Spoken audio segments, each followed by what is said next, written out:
The call came on a Wednesday afternoon while I was going through term sheets in my office overlooking downtown Boston. Marcus' voice had that careful, rehearsed tone people use when they've already decided something and just need you to agree with it. Emma, about Saturday, the engagement party. Sarah and I think it would be better if you didn't come. I leaned back in my chair, eyes still on the skyline.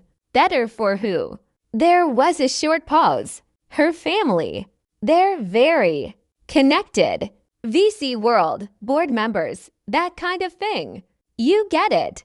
It's just optics. He kept talking, explaining, softening it, polishing it. Something about me being comfortable, but not really in that circle. Something about me understanding. I let him finish. All right, I said finally. That seemed to confuse him more than resistance would have. You're not upset. No, I said. I understand perfectly. And I did. After the call, I turned back to the spreadsheet in front of me. One of my companies had just closed a funding round that most people would never see in a lifetime. Another was quietly embedded in systems Marcus' VC circle used daily without realizing it. None of that mattered to him. Or to any of them. To my family, I was still the same version of myself they had labeled years ago. The one doing something with coding, the one who skipped the safe path, the one who didn't quite become anything impressive.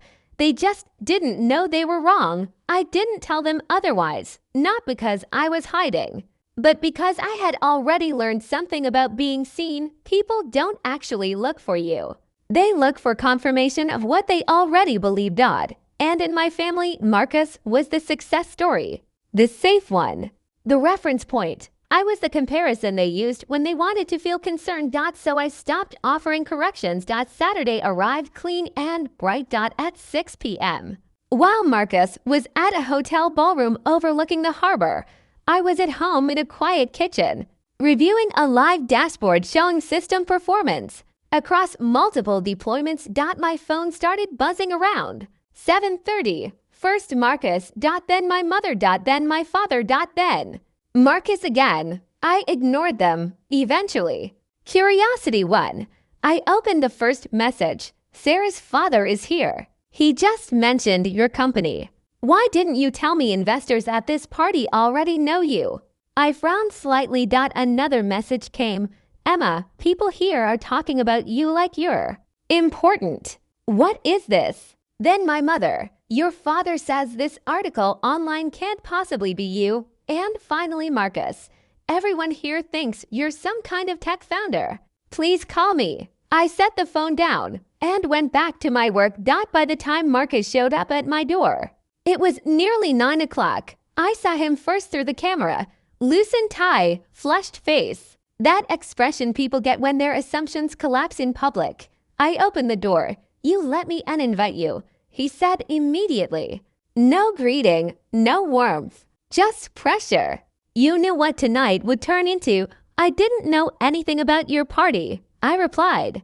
You told me not to come. I listened. That's not the point. Then what is? He exhaled sharply. The point is everyone there knows who you are now. Sarah's father, investors, people from Sequoia. Do you understand what this does to me? To us. I tilted my head slightly. It reveals you made decisions about me without asking a single question. That's not fair. It's accurate. His anger flickered, then wavered. Why didn't you just tell us what you do? That question again.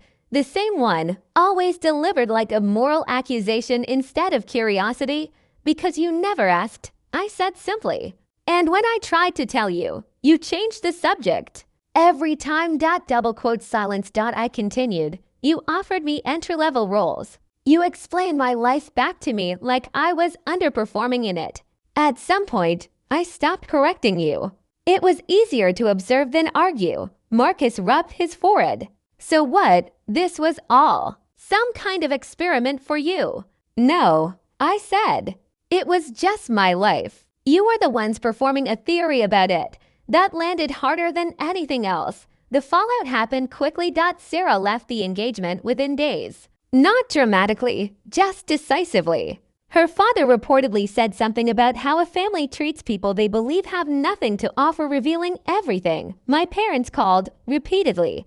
I didn't answer at first. When I finally did, my mother sounded smaller than I was used to. We didn't know, she said. That's the issue. I replied gently. You never tried to. There was a long pause. Then my father, quieter than I'd ever heard him. We thought we were protecting you. No, I said. You were categorizing me. That silence lasted longer. A week later, Marcus came to my office. Not the version of an office they had imagined, either no spare desk in a startup co-working space, no coding hobby corner, but an entire floor of a building that quietly powered systems across industries they followed. In the news, he looked around like he was trying to reconcile two versions of reality. You really built all this, he said. Yes, and we had no idea. That part you've already said. He nodded, sitting down without being invited. I keep thinking about what you said, about assumptions, about worth. I didn't respond. I was wrong, he admitted. About you, about everything. I studied him for a moment. You weren't wrong about me, I said. You were wrong about what you thought you were entitled to decide about me. That distinction seemed to bother him more than simple forgiveness would have done in the weeks that followed. The narrative shifted outside my family's orbit. People who once dismissed me started rereading my work. My name appeared in articles. Investors who had never been connected suddenly remembered meetings we'd had years ago. None of it changed what I actually did, only how it was labeled. Months later, I agreed to something I never would have expected. Dinner with my family. Not as an apology tour, not as reconciliation, just dinner. My father arrived early. My mother brought food like she was trying to rebuild something through habit. Marcus came last, quieter than before. At some point during the evening, my father finally said it out loud. We were wrong about you. I nodded. Yes, I don't know how we missed it. You looked where it was easiest to look, I said. Not where it was true. Marcus leaned back in his chair. I used to think success was obvious, visible, measurable. And now I think I was just measuring the wrong things. That, at least, was a start. Later that night, after they left, I stood by the window of my apartment. The city looked the same, as it always had. Nothing about it had changed because someone finally understood me. That was the part people often missed in stories like this. Success doesn't transform the world around you. First, it changes how much you care, whether people notice it. And by then, it's usually already too late for their opinions to matter.